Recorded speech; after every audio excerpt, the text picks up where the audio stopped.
महीने के किसी एक सोमवार का ऐसा नियम बना लो कि मुझे 3 नियम धारण करना है। महीने के किसी भी एक सोमवार को हम ये नहीं कहेंगे कि तुम सोमवार 5 पढ़ रहे हैं तो 5 को करो, 4 पढ़ रहे हैं तो 4 को करो, 3 पढ़ रहे हैं तो 3 को करो।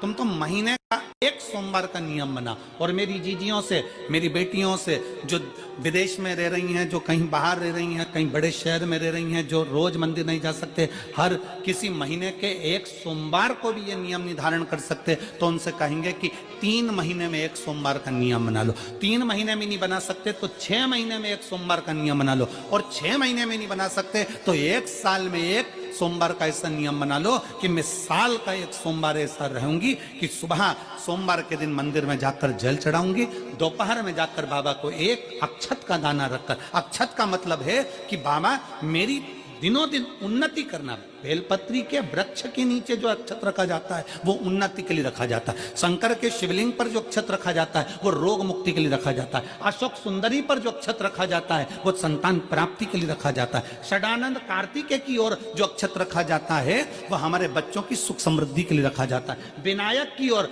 गणेश जी की ओर जो अक्षत रखा जाता है वो हमारे घर में कोई मंगल कार्य आ जाए उसके लिए रखा जाता है। और जो पीठिका होती है जिसपे शिवलिंग रखा होता है, पार्वती जी का हस्तकमल, उस पर अक्षत रखा जाता है तो नारी के अखंड सौभाग्य के लिए रखा जाता है। अक्षत रखने का भी तरीका है।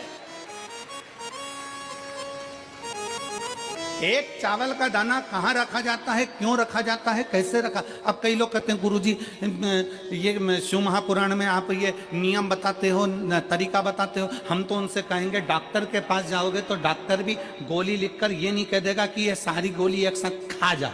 डॉक्टर भी कहेगा ये गोली सुबह खाना है, ये गोली शाम को खाना है, ये गोली दोपहर में खाना, ये गोली भूखे रहकर खाना। बोलो सही है कि गलत है? ये रात्रि को खाना खाने के बाद खा लेना, ये खाना खाने के पहले, ये नाश्ते के पहले। और सुनो ये दवाई, ये वाली पीछे वाली जो दवाई लो ना इसको दूध से लेना, ये वाली जो दवाई लो ना इसको पानी से लेना। और सुनो ये डब्बी है इसको पानी में मिलाकर फिर पीना।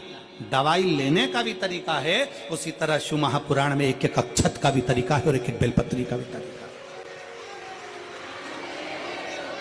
अब मान लो कई लोग कहते हैं गुरुजी आप ये तरीका बताते हो शिव पुराण के माध्यम से, कई लोगों के मन में संशय जागता है, तो अगर हम एक साथ चावल चढ़ा दे तो उसका क्या तरीका है? तो हमारा निवेदन है डॉक्टर जो दवाई ले एक ही बार में निपटा जाए, एक ही बार में खा ले। दवाई एक बार में पूरी खा गए असर नहीं करेगी, इसमें डॉक्टर का कोई दोष नहीं है। उसने तो बताया था ऐसे लेना, ऐसे लेना। और तुमने मैं डॉक्टर साहब ने पूछा दवाई पूरी ली, शाम की दवाई भूल गई थी, सवेरे की दवाई भूल गई थी, ये दवाई भूल गई थी। डॉक्टर कहेगा हमने तो नियम बताया तब तुमने नहीं खाई, तो असर कहाँ से करेगी?